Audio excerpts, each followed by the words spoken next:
इंदसदवंदियाणं तिहुवणहिदमधुरविसदवकाणम् अन्तातीदगुणाणं नमो जिनाणं जिदभवाणं। कुंदकुंदाचार्य भगवान की जय। समणमुहु गदमठ्ठं च दुर्गदिनिवारणं सणिवाणम् एसोपणमीय शिरसा समयमिणं सुनः वोच्छामि। समवाओ पञ्चण्णं समौत्तिजिणुत्तमेहिं पण्णत्तं सोचेव हवदिलो तत्तो अमियो अलोखम। पंचास्तिकाची 3 नंबरची गाथा चालू आहे। सुजाता काकी काय अडत असलं तर विचारा। मला दिसेना की तुम्ही दिसायचं म्हणलं तर ते असं ठेवा, दिसायचं का ठेवा म्हणजे मी कोणाशी तर बोलायला कळते। निकिता ऑन कर की व्हिडिओ। हां, तर जयसेनाचार्यांचं टीकेचं पुस्तक असलं तर ते परवा आपण लावत असलेला अर्थ अर्धवट होता ना, ते परत एकदा लो, म्हणजे कुठं कुठं आपलं काय चुकलं असतं तर तद्यथा प्रथमतः तावत इंदसदवंदियाणम इत्यादी पाठक्रमेण 11 उत्तरशतगाथाभिः म्हणजे 111 गाथ्यांच्याद्वारे पंचास्तिकाय षड्द्रव्य प्रतिपादन रूपेण प्रथमः महाधिकारः। समजतंय? समजण्यासारखं सावकाश वाचते म्हणजे परत रिपीट करायला नको।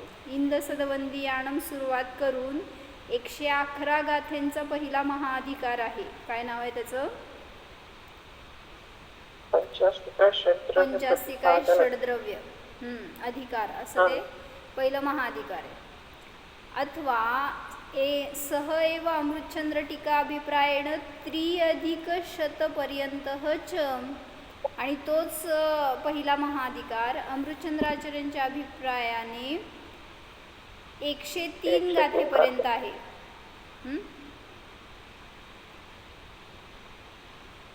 3+ घेतलंय ना, म्हणजे 103 गाथेपर्यंत पहिला महाधिकार आहे असं सांगतायत। पुढं तदनंतरम अभिवंदियुण शिरसा इत्यादी 50 गाथाभिः सप्ततत्व नवपदार्थ व्याख्यान रूपेण द्वितीयः महाधिकारः। दुसऱ्या महाधिकारामध्ये 50 म्हणजे 50, त्या दिवशी आपल्याला ते अर्थ लागत नव्हता ना, तर 50 म्हणजे 50 असतं। एवढं आपल्याला म्हणजे मला नाही सुचलं की आपण नंदीश्वराचं अर्घ्य देताना काय म्हणतो? ओम ह्रीम नंदीश्वर द्वीपे द्विपंचाशतीनालयस। मग 50चा अर्थ होता ना तिथं 50। ते काय त्या दिवशी ज्ञानावरणाचा उदय होता। तर अभिवंदियुण शिरसा इत्यादी 50 गाथेपर्यंत सप्ततत्व नवपदार्थ व्याख्यान रूपाने दुसरा महाधिकार सांगितलेला आहे। पहिल्या अधिकारामध्ये 111 गाथा आहेत, दुसऱ्या अधिकारामध्ये 50 गाथा आहेत। अथ सह एव अमृतचंद्र टीका अभिप्रायेण 48 गाथापर्यंतः च, म्हणजे 48 गाथेपर्यंत अमृतचंद्राचार्यांच्या अपेक्षेने तो दुसरा महाधिकार आहे। अथ अनंतरम जीव स्वभावः इत्यादी 20 गाथाभिः मोक्षमार्ग स्वरूप कथन मुख्यत्वेन तृतीयः महाधिकारः। त्यानंतर जीव स्वभाव इत्यादी जीवस्वभाव गाथा असेल ती इत्यादी 20 म्हणजे 20 गाथेपर्यंत 20 गाथेंच्याद्वारे मोक्षमार्गाचं स्वरूप कथन करण्याच्या मुख्यतेने तिसरा महाधिकार आहे। पहिल्या अधिकाराचं नाव काय सांगितलं प्रगती? पंचास्तिकाय षड्द्रव्य। पंचास्तिकाय षड्द्रव्य अधिकार। दुसरा अधिकार सप्ततत्व नवपदार्थ अधिकार, आणि तिसरा घेतला मोक्षमार्ग स्वरूप कथन। तर इति अशा रीतीने समुदायेनं 180 महाअधिकारत्रयं ज्ञातव्यम. म्हणजे किती झाले? अशा रीतीने समुदायाने किती? 181. 181 गाथेंच्या द्वारे 3 महाअधिकार आहेत असं जाणण्यायोग्य आहे. तत्र महाअधिकारे पाठक्रमेण अंतरधिकाराः कथ्यन्ते. तेथे महाअधिकारामध्ये हे मेन अधिकार सांगितले, ह्याच्यामध्ये आता पाठक्रमाने अंतरअधिकार सांगतात. म्हणजे एकेका अधिकारामध्ये सुद्धा अजून वेगवेगळे सबटाईप्स करणार. तद्यथा 11 उत्तरशतगाथामध्ये म्हणजे 111 गाथांमध्ये इंदसद इत्यादी गाथा सप्तकम समय शब्दार्थ पीठिका व्याख्यान मुख्यत्वेन. इंदसदाच्या 7 गाथा ज्या घेतल्या त्या पीठिकाचा मुख्यतेने सांगितलेत. समय शब्दाची पीठिका सांगण्याच्या मुख्यतेने पहिल्या 7 गाथा सांगितल्या. तदनंतरम 14 गाथा द्रव्यपीठिका व्याख्यानेन. त्याच्यानंतरच्या 14 गाथा द्रव्याची पीठिका म्हणजे द्रव्याचं स्वरूप सांगणार आहेत. पहिल्यांदा समय या शब्दाचं स्वरूप सांगणार तर 7 गाथा घेतल्या. त्याच्यानंतर द्रव्याचं स्वरूप सांगण्याच्या मुख्यतेने 14 गाथा सांगणार. अथ गाथा पंचकम कालद्रव्य मुख्यत्वेन म्हणजे त्याच्यानंतरच्या 5 गाथा कालद्रव्याच्या मुख्यतेने सांगणार आहे. ॲक्च्युली पंचास्तिकायामध्ये कालद्रव्याचं वर्णन नको आहे, कारण कालद्रव्य हे अस्तिकाय नाही. मग का बरं कथन केलं पंचास्तिकायामध्ये कालद्रव्याचं? द्रव्याच्या मुख्यत्वेने सांगायला लागले. नाही, अस्तिकाय नाही म्हणून पण सांगायला पाहिजे ना. अस्तिकाय आहे ह्याची ओळख करून दिली, पण हे अस्तिकाय नाही असं पण सांगण्यासाठी कालद्रव्याचं वर्णन केलं. आणि शेवटी प्रत्येक ग्रंथ हे समग्र कथन करणारे असतात. असं नाही की तुम्हाला जीवाचं वर्णनच प्रयोजनभूत आहे म्हणून सगळ्या ग्रंथामध्ये फक्त जीवच सांगितलं आहे असं नाही आहे. सगळ्या द्रव्यांचं वर्णन सांगितलं. सगळी वस्तुव्यवस्था, 3 लोक, 3 काळ सगळ्याचं वर्णन का केलं? जर त्याच्यामध्ये फक्त मला वर्तमान पर्यायातला जीवच जर उपयोगी आहे, तोच ग्रहण करण्यायोग्य आहे, तर मग अन्यांचं सगळ्याचं कथन काय आवश्यक नव्हतं. पण तरीसुद्धा सगळं समग्र ज्ञान झाल्याशिवाय तुम्हाला प्रयोजनभूत पदार्थ ग्रहण होणार नाही. म्हणून जरी अस्तिकायांचं वर्णन करायला येते या शास्त्रामध्ये, तरीसुद्धा कालद्रव्य हे अस्तिकाय नाही याच्या अपेक्षेने ते 5 गाथा घेतल्या. मग त्याच्यामध्ये निश्चय काल, व्यवहार काल, पर्याय रूपाने कथन असं वेगवेगळ्या अपेक्षेने 5 गाथा सांगितल्या. तदनंतरम 53 गाथा जीवास्तिकाय कथन रूपेण. त्याच्यानंतर 53 गाथा जीवास्तिकायाचं वर्णन करण्यासाठी सांगायला लागले. म्हणजे 5 गाथा कालद्रव्याच्या वर्णनासाठी आणि 53 गाथा जीवाचं वर्णन करणार आहेत. म्हणजे प्रयोजनभूत जे आहे ती गोष्टचं वर्णन डिटेलमध्ये करणार ना. मग 53 गाथांच्याद्वारे जीवास्तिकायाचं कथन केलेलं आहे. अथ गाथा दशकम पुद्गल अस्तिकाय मुख्यत्वेन. नंतर 10 गाथा पुद्गल अस्तिकायाच्या मुख्यतेने सांगितल्या. तदनंतरम गाथा सप्तकम धर्म अधर्म अस्तिकाय व्याख्यानेन. त्याच्यानंतरच्या 7 गाथा धर्म अधर्म द्रव्याचं वर्णन करण्याच्या मुख्यतेने सांगितल्या. अथ गाथा सप्तकम आकाश अस्तिकाय कथन मुख्यत्वेन. नंतर 7 गाथा आकाश अस्तिकायाचं वर्णन करण्यासाठी सांगितल्या. तदनंतरम गाथा अष्टकम चूलिका उपसंहार व्याख्यान मुख्यत्वेन कथयति इति 8 अंतराधिकारैः पंचास्तिकाय षड्द्रव्य प्ररूपण प्रथम महाअधिकारे समुदाय पातनिका. त्याच्यानंतर 8 गाथा चूलिका रूपाने उपसंहार व्याख्यान मुख्यतेने सांगितलेल्या आहेत. अशा रीतीने 8 अंतराधिकारांच्या द्वारे पंचास्तिकाय षड्द्रव्य नावाच्या पहिल्या महाअधिकाराची ही पातनिका आहे. म्हणजे 111 गाथा सांगणार होते पहिल्या अधिकारामध्ये. त्याचं हे शॉर्टमध्ये तुम्हाला डिवायडेशन करून सांगितलं कुठल्या गाथेपर्यंत कोणाचं वर्णन येणार आहे, कशा रीतीने त्याचं कथन सांगणार आहे ते. तत्र 8 अंतरधिकारेषु मध्ये प्रथमतः सप्तगाथाभिः समय शब्दार्थ पीठिका कथ्यते. आता जे पहिलं 7 गाथांचं समुदाय सांगितलं होतं ना, त्याच्यामध्ये काय सांगणार होते? समय नावाच्या समय. पीठिकेचं वर्णन. मग त्याच्यामध्ये काय काय येणार हे सांगायला लागले. त्या 8 अंतराधिकारांमध्ये प्रथमतः 7 गाथेंच्या द्वारे समय शब्दार्थाची पीठिका सांगतात.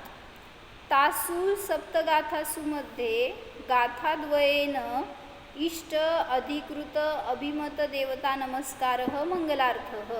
सांगा अर्थ.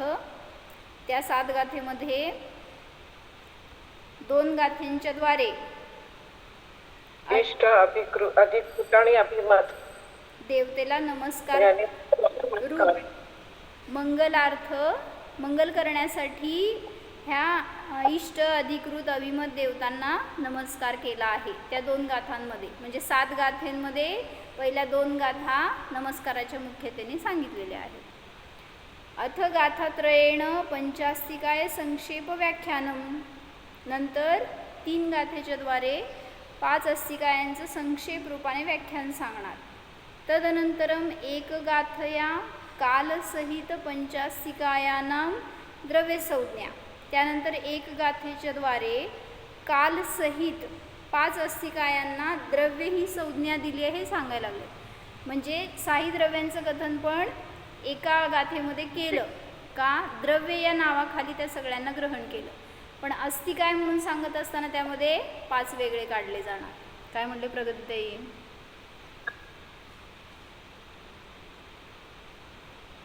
मी कोण आहे?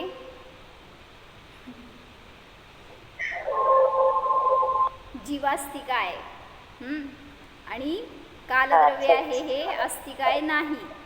तरी सुद्धा सगळ्या 6 द्रव्यांना द्रव्य ही संज्ञा आहे म्हणून त्यांना एका गाथेमध्ये गर्भित करून त्यांचं वर्णन केलं. पुनः एक गाथया संकर व्यतिकर दोष परिहारम इति समय शब्दार्थ पीठिकायाम स्थलत्रयेण समुदाय पातनिका. पुन्हा एका गाथेच्या द्वारे संकर व्यतिकर दोषाचा परिहार सांगितला. अशा रीतीने समय शब्दार्थाची पीठिकेमध्ये 3ऱ्या स्थळाच्या द्वारे समुदाय पातनिका सांगितली. पहिल्या या पीठिकेमध्ये किती गाथांचं वर्णन करणार होते? 7 गाथे. 7 गाथेंचं. झाले का 7 गाथा? 3 गाथा पंचास्तिकायाचं वर्णन करण्यासाठी, 1 गाथा कालद्रव्यसहित 5 द्रव्यांचं वर्णन केलं. पुन्हा 1 गाथा आहे ती संकर व्यतिकर दोषचं परिहार करण्यासाठी. किती झाले? मी पहिल्या 2 गाथा आहेत ना त्या समय शब्दाचं. बरोबर. ते मंगल करण्यासाठी म्हणून ह्या 5 आणि त्या 2 अशा 7 गाथेंच्या द्वारे पहिली पीठिका सांगणार आहेत असं एक सूचना रूपाने वर्णन करून सांगितलं. नंतर अथ गाथा पूर्वार्धेनं. आता जी आपली गाथा चालू आहे ना 3री गाथा त्याची टीका सुरू झाली. इथं काय गाथा होती? समवाओ पंचन्नम समउत्तिजिनुत्तमेहिं पण्णत्तम सोचेव हवदिलो तत्तो अमियो अलोखम. म्हणजे काय अर्थ वाचा. थोडक्यात अर्थ सांगा. तुम्ही सांगा की ऐकते मी. तुम्ही सांगा. समवाओ पंचन्नम 5 द्रव्यांचा समवाय त्याला समय म्हणलेला आहे किंवा पंचास्तिकायांचा जो समूह आहे त्याला समय असं म्हणलेलं आहे. अशा रीतीने जिनोत्तमेहिं पण्णत्तम उत्तम जिनांच्या द्वारे प्रज्ञप्त म्हणजे सांगितलेलं आहे. कुठे गेलो? 5 द्रव्यांच्या समवायाला म्हणजे काय म्हणायचं? समूहाला समय असं उत्तम जिनांच्या द्वारे सांगितलेलं आहे. तोच लोक आहे. त्याच्या पलीकडं तर तो अमियो अलोकम त्याच्या पुढे अमित म्हणजे अमर्याद अलोक आहे. म्हणजे जिथपर्यंत 5 द्रव्य आहे तिथपर्यंत लोक आहे.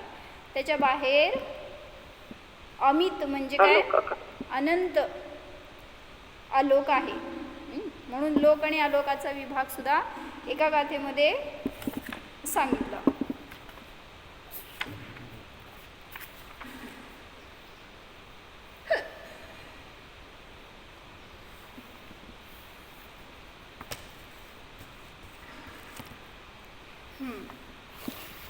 त्याचं खुलासा करून आता शब्दार्थ रूपाने कथन करणार. अथ गाथा पूर्वार्ध. समजलं का अर्थ? मी परत एकदा सांगू का?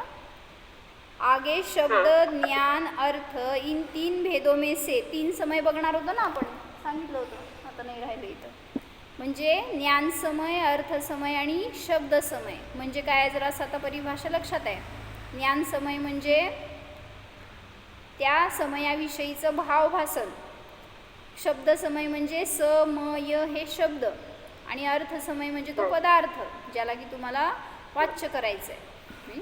तर असं तिघांचं कथन करण्याच्या मुख्यतेने 3 भेदांच्या द्वारे समय शब्दाचा अर्थ आणि लोकालोकाचा भेद सांगतात. पंचास्तिकाय का जो समूह सो समय है. इस प्रकार सर्वज्ञ वितराग देव करके कहा गया है. अर्थात समय 3 प्रकार का है, शब्द समय, ज्ञान समय और अर्थ समय. इन तीनों भेदों में से जो इन पंचास्तिकाय की राग द्वेष रहित यथार्थ अक्षर पद वाक्य की रचना सो द्रव्य श्रुतरूप शब्द समय है. काय कळलं? शब्द समय म्हणजे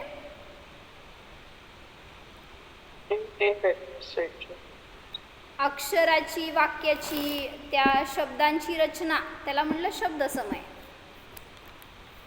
रागद्वेष घेतलाय. तेच की, रागद्वेष रहित 5 अस्तिकाय जे आहेत ते रागद्वेष रहित आहेत. आता तुम्ही काय पण सांगा ना, जशा रूपाने फक्त शब्दांच्या द्वारे कथन केलं तर ते शब्द समय झाला. पंचास्तिकाय की रागद्वेष रहित यथार्थ अक्षर पद वाक्य की रचना सो द्रव्य श्रुत रूप शब्द समय है. और उसी ही शब्द श्रुत का मिथ्यात्व भाव के नष्ट होने से जो यथार्थ ज्ञान होना सो भाव श्रुतरूप ज्ञान समय है. म्हणजे शब्द समयामध्ये मिथ्यात्व सम्यक्त्व काय समजणार नाही आहे तुम्हाला, कारण तो फक्त शब्द रूपाने वाच्य झालेला आहे. मग जेव्हा ज्ञान समय ग्रहण करणार त्यावेळेस तिथं भेद होणार की कोण सम्यक दृष्टी आहे आणि कोण मिथ्या दृष्टी आहे, कारण तो भाव श्रुतरूप आहे. और जो सम्यक ज्ञान के द्वारा पदार्थ जाने जाते हैं उनका नाम अर्थ समय कहा जाता है. मग तुम्हाला जे ज्ञान प्रगट झालं त्याचा विषय जो आहे त्याला म्हणलं अर्थ समय. वह ही अर्थ समय पंचास्तिकाय रूप सबका सब लोक नाम से कहा जाता है. सो चेव हवदी लो, तोच लोक आहे. तत्तो अमियो अलोकम, त्याच्या पुढे 30 लोक से भिन्न अमित मर्यादा रहित अनंत आकाश है, सो अलोक है. म्हणून आता मला सांगा, जो लोक आणि आलोक आहे तो 3 समयांमध्ये कुठला समय आहे? 5 द्रव्य 6 द्रव्यांनी जे बनलेला आहे ते लोक आहे, आणि त्याच्या पुढे जो आहे तो अनंत अलोक आहे. असं जे कथन केलं ते 3 समयांमध्ये कुठला समय? अर्थ समय. का? पुस्तकात लिहिलेलं आहे म्हणून. तर त्याच्यामध्ये 3 पण समय घटवू शकतो ना आपण. मला समजलं, माझ्या ज्ञानात आलं तर ते ज्ञान समय झालं. जे मी शब्द वाचले तो शब्द समय झाला, आणि जे कथन करायला जी वस्तू दाखवायला लागले तो अर्थ समय म्हणला गेला. म्हणजे कुठलाही पदार्थ असू दे, ते एका पदार्थाला सुद्धा 3 रूपाने आपण पाहू शकतो किंवा 3ही समय त्याच्यामध्ये घटवू शकतो. जहाँ पंचास्तिकाय का समूह है वह तो लोक है, और जहाँ अकेला आकाश ही है उसका नाम अलोक है. यहाँ कोई प्रश्न करे कि षड्द्रव्यात्मक लोक कहा गया है, सो यहाँ पंचास्तिकाय की लोक संज्ञा क्यों कही? काय प्रश्न? लोक कशाला म्हणायचं? 6 द्रव्यांच्या समूहाला लोक म्हणायचं. मग त्यांनी विचारतायत 6 द्रव्यांच्या समूहाला म्हणायचं तर तुम्ही इथं 5 अस्तिकायालाच का म्हणताय लोक? बरोबर आहे का चुकीचं आहे?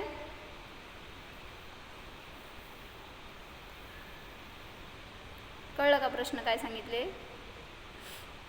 6 द्रव्यांच्या समूहाला लोक म्हणतात, पण गाथेमध्ये काय सांगितलं? सोचेव हवदी लो, जिथं 5 अस्तिकाय आहेत त्याला लोक म्हणतात.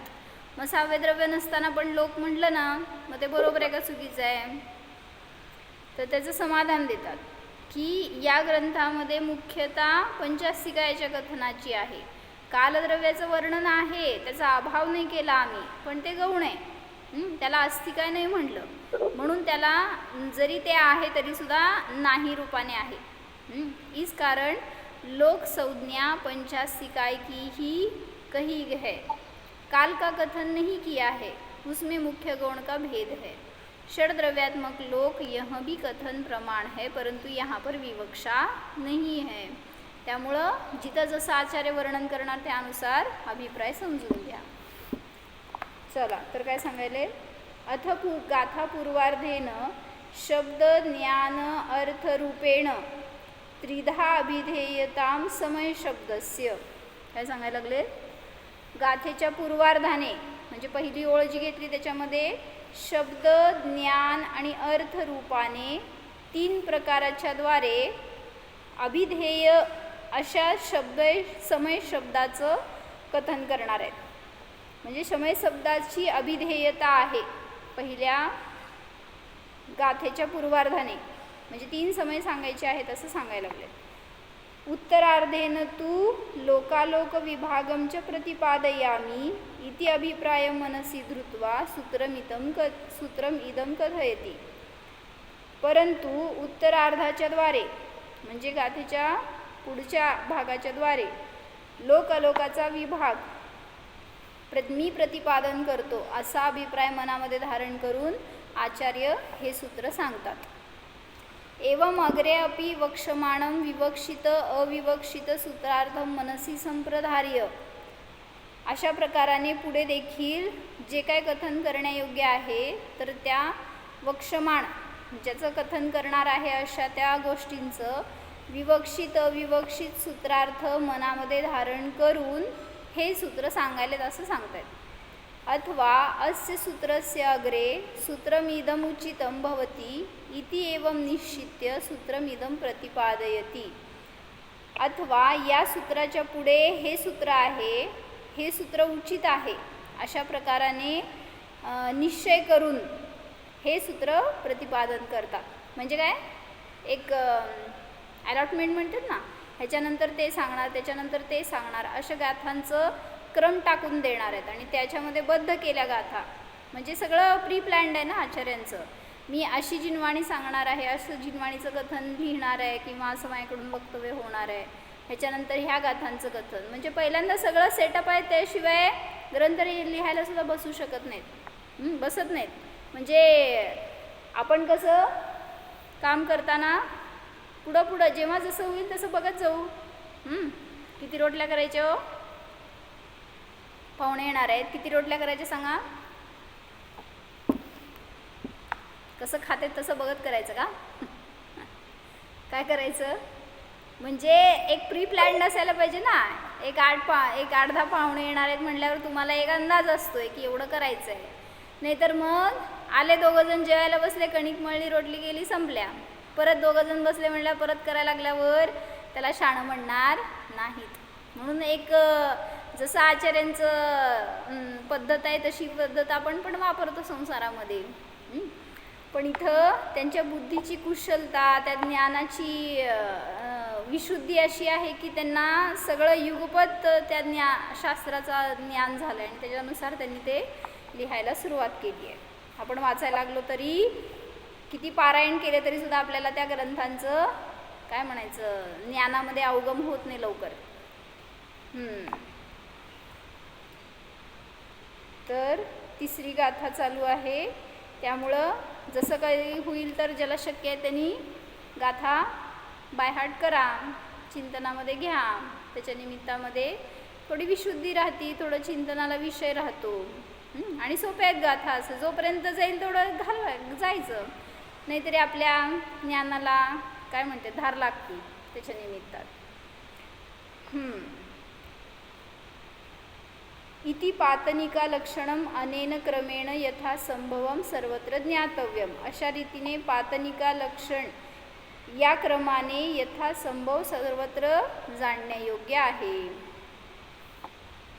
पंचानां जीवादि अर्थानां समवायः समूहः समयः अयम् इति जिनवरैः प्रज्ञप्तः कथितः. काय सांगितलं?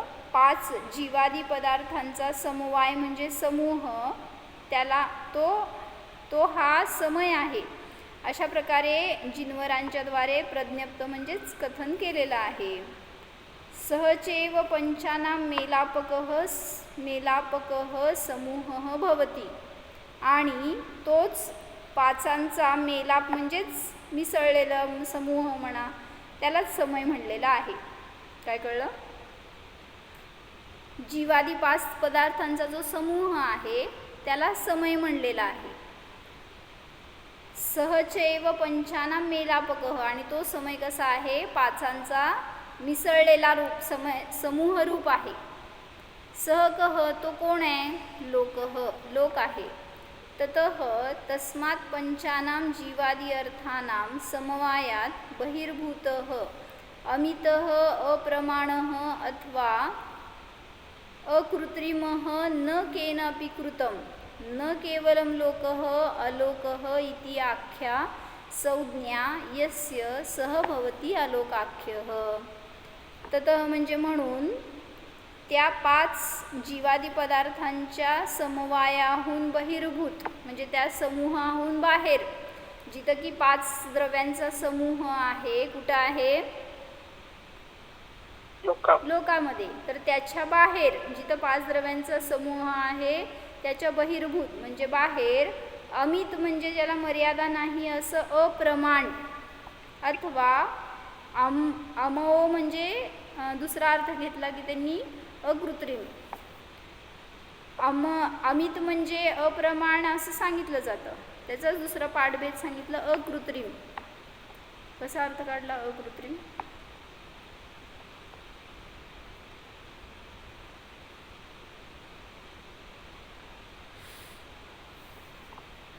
बघू काय शब्द आहे तो अकृत्रिम. तर त्याच्या बहिर्भूत जो अप्रमाण, अमर्याद, अकृत्रिम, न केनापि कृतः, कोणाच्याद्वारे सुद्धा न केलेला असा तो न केवलम लोकः अलोकः इति आख्या, ज्याची केवळ लोक नाही तर ज्याची संज्ञा अलोक आहे, अशा रीतीने तो अलोकाख्य आहे. म्हणजे काय? जिथं 5 द्रव्य आहेत तिथं सांगितलं त्याला लोक म्हणलं, आणि त्याच्या बहिर्भूत जो अनंत पसरलेला अमर्याद असणारा अकृत्रिम असा आहे तो अलोक आहे, अशी संज्ञा जाणण्यायोग्य आहे. अलोयः अलोयखम इत्यादी भिन्न पद पाठांतरेच अलोकः इति कः अर्थः? अलोयखम अशा रीतीने भिन्न पद पाठांतरामध्ये अलोक अशा रीतीने जो शब्द वापरला त्याचा काय अर्थ आहे? खम शुद्ध आकाशम इति संग्रह वाक्यम.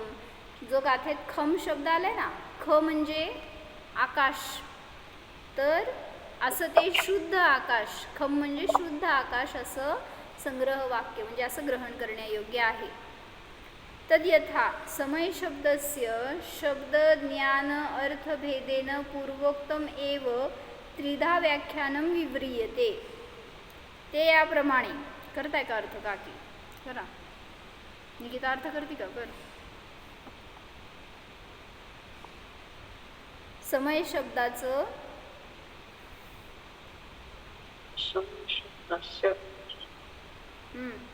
शब्द ज्ञान अर्थभेदाने पूर्वोक्तच 3 प्रकाराने व्याख्यान वर्णन करतात. विव्रियते म्हणजे वर्णन केलं जातं. समय हा एक शब्द आहे, पण ह्या शब्दाचं व्याख्यान 3 प्रकाराने करणार. शब्द, अर्थ आणि ज्ञान समय या रूपाने.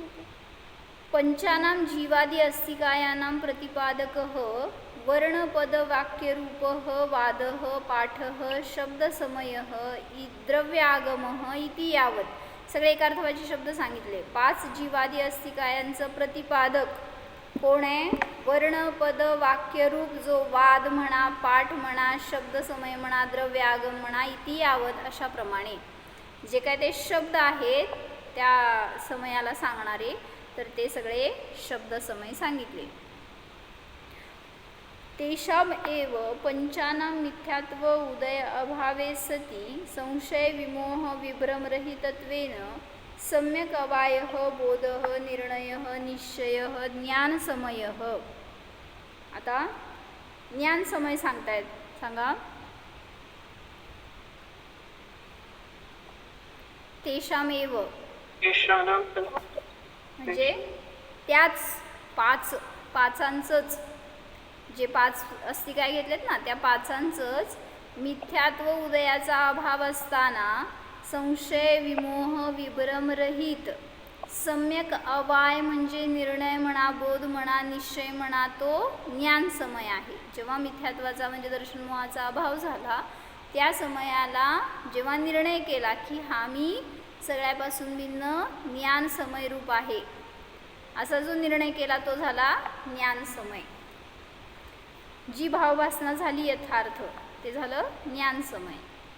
अर्थपरिच्छित्ती ही भावश्रुतरूपः भाव आगमः इति यावत् तेन द्रव्य आगमरूप शब्दसमयेन वाच्यः भावश्रुतरूप ज्ञानसमयेन परिच्छेदः पंचानाम् अस्तिकायानां समूहः अर्थसमयः इति भण्यते. सांगा अर्थ.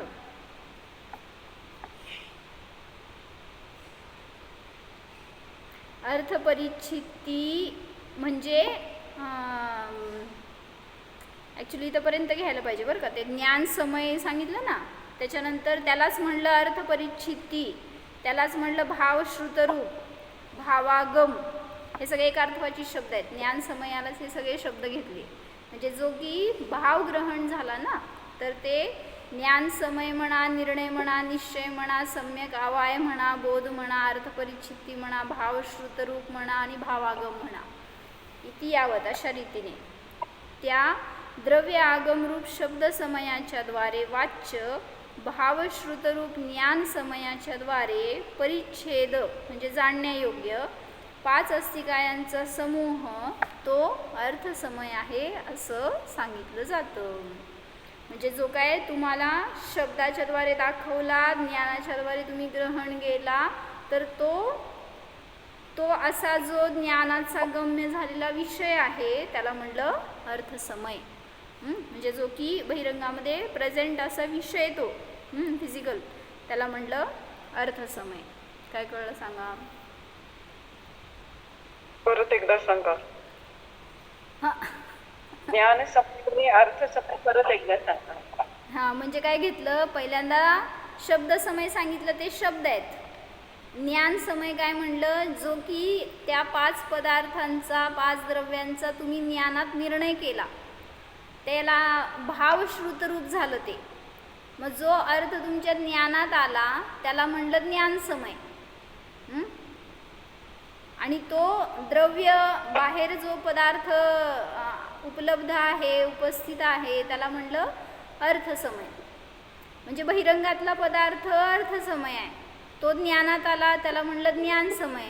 थोडक्यात आपण घेतलो तो परवा काय, पुत्र हा विषय आहे समोर, सोहम. सोहम काय आहे सांगा, कुठं आहे, ज्ञानात आहे का बाहेर आहे का शब्दात आहे? सोहम शब्द पण आहे, ज्ञान पण आहे आणि अर्थ पण आहे. हां, तुमच्या कुठं आहे, ज्ञानात आहे का बाहेर आहे का आत आहे? ज्ञानातच की आहे. म्हणजे जेव्हा त्याला ज्ञानात घेतो तेव्हा भावपुत्र